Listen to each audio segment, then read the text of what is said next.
Students, how are you? Hope you are fine. ठीक है बेटा, आज जो है हम अपना चैप्टर नंबर 8, हमारा जो ज्योग्राफी का है चैप्टर नंबर 8 वाटर, उसके बारे में बात करेंगे। चैप्टर नंबर 8 का नाम है हमारा वाटर। ठीक है, अब ये वर्ड आया वाटर, तो वाटर क्या है? Water is very essential for our life because we can't live without water, क्योंकि बिना पानी के तो हम सर्वाइव कर ही नहीं पाएंगे।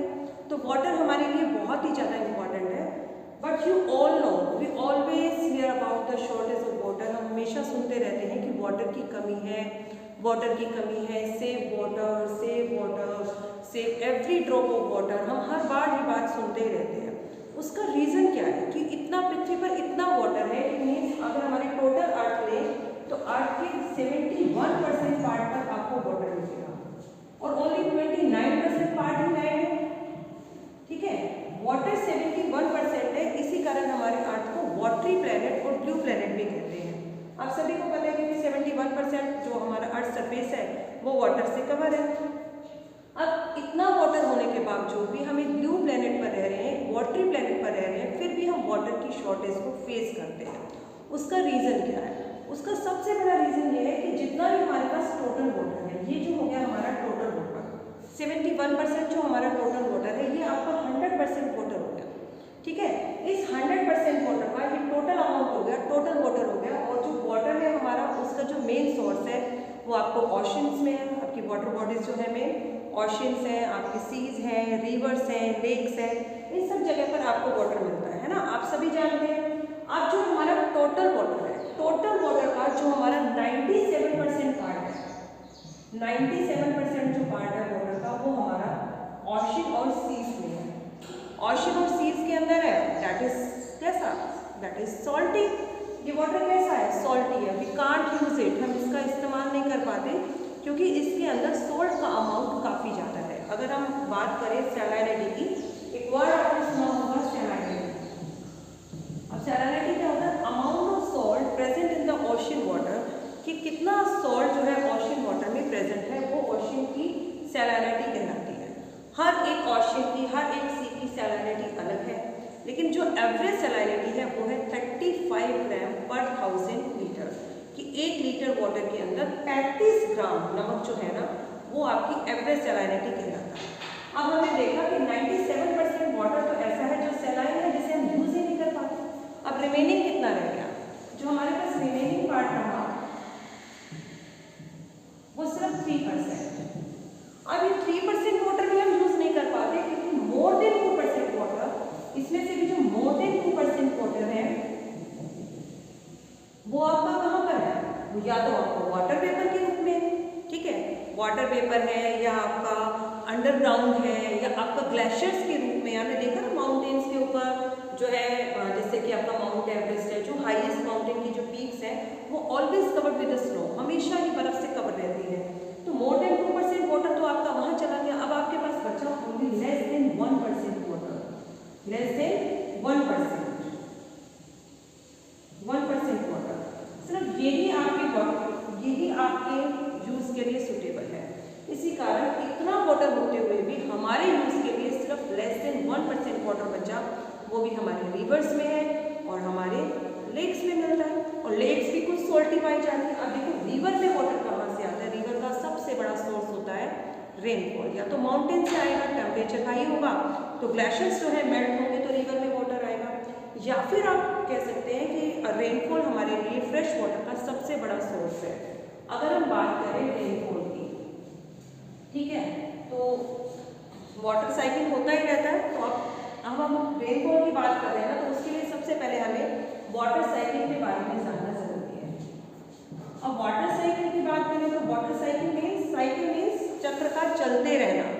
साइकिल होती है ना, चलते रहना, साइकिल का चलते रहना। पहले जो वाटर है आपका ओशन में है, देन वो इवापोरेट हुआ, देन कंडेंसेशन हुआ, देन प्रिसिपिटेशन, देन फिर वो ओशन और सीज में आ गया, तो वो वाटर साइकिल कहलाता है, जिसे हम एक डायग्राम के थ्रू समझेंगे।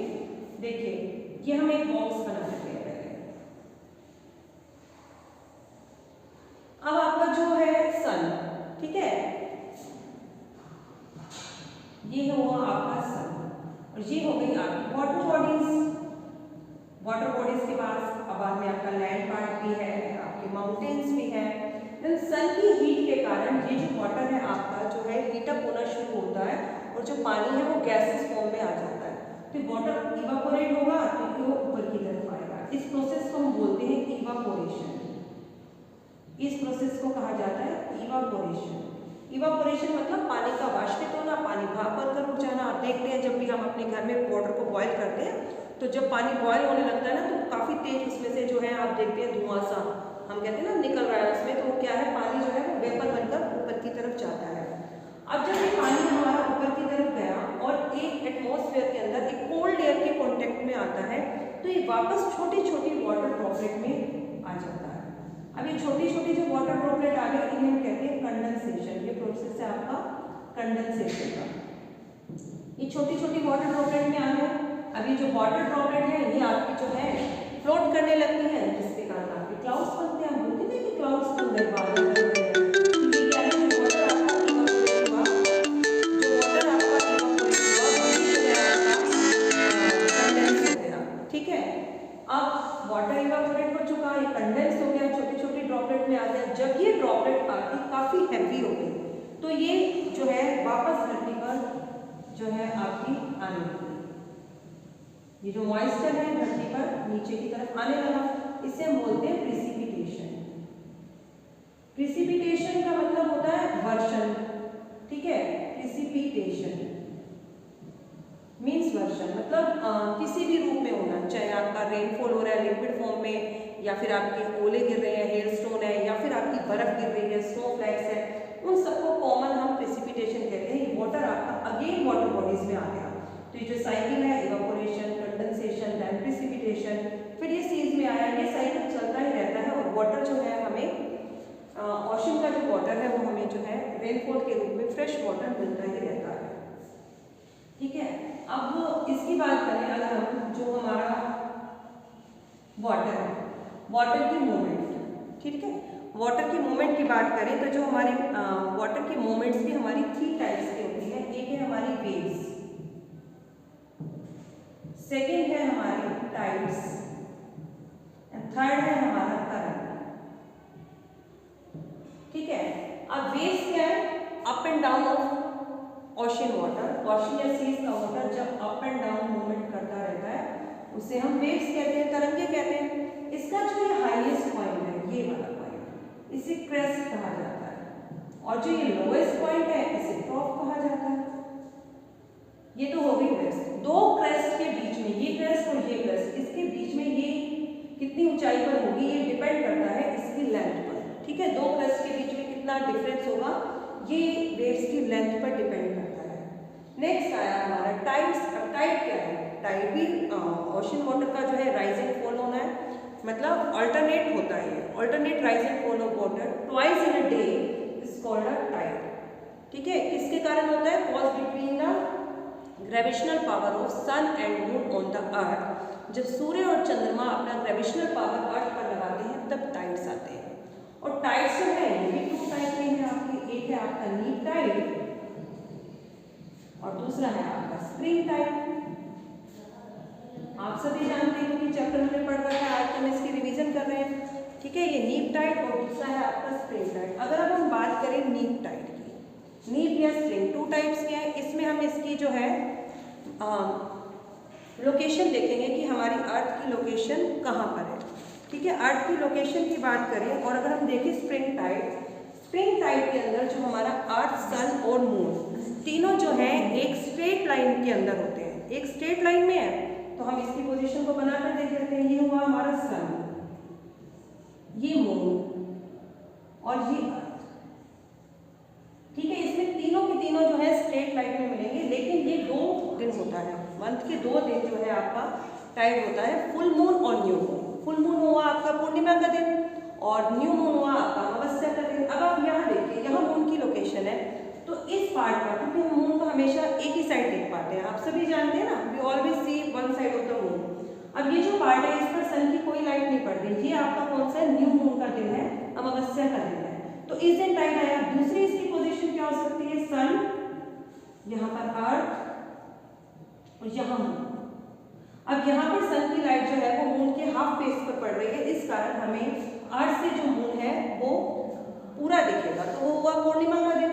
तो ये 2 दिन जो है आपका अर्थ, मून और सन एक स्ट्रेट लाइन में होते हैं और टाइड्स आपके हाईवे से आते हैं। सेकेंड है आपका नीप टाइड।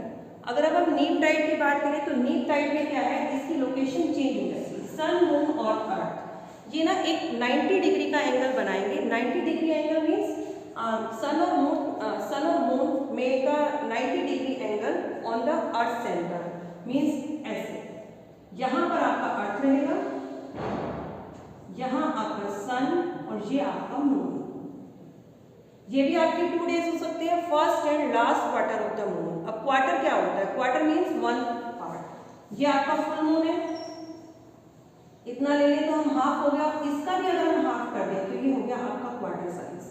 तो ये क्वार्टर साइज फर्स्ट क्वार्टर का जब आपकी अमावस्या का दिन है, मून है ही नहीं, मून ने अपना धीरे धीरे साइज जो है इंक्रीज करना शुरू किया और इंक्रीज होते होते वो अपने क्वार्टर पार्ट पर आ गया। एक तो वो दिन हुआ आपका, ठीक है। दूसरा हुआ आपका फुल मून के बाद, जब पूर्णिमा के बाद मून ने अपने साइज को कम करना शुरू किया, उसका साइज डिक्रीज हो रहा है, तो उसके बाद डिक्रीज होते होते जब वो अपने 1/4 पार्ट पर आ जाएगा, वो हुआ आपका last quarter of the moon, ठीक है। ये 2 दिन जो है आपके नीप टाइड आते हैं और इन दिनों जो है टाइड्स की जो लेंथ होती है वो लोएस्ट होती है, ठीक है बेटा। आज हमने वेव्स के बारे में पढ़ा और टाइड्स, करंट का टॉपिक भी हम पढ़ेंगे। वैसे मैंने आपको बता रखा है करंट्स जो है 2 टाइप के होते हैं, warm current and cold current. Warm current जो है इक्वेटर से पोल की तरफ और कोल्ड करंट जो है पोल से इक्वेटर की तरफ आते हैं, ठीक है। तो आज आप इस चैप्टर को रिवाइज करना, ये चैप्टर हमारा यूटी में भी आना है, इसको अच्छे से रीड करें। ओके।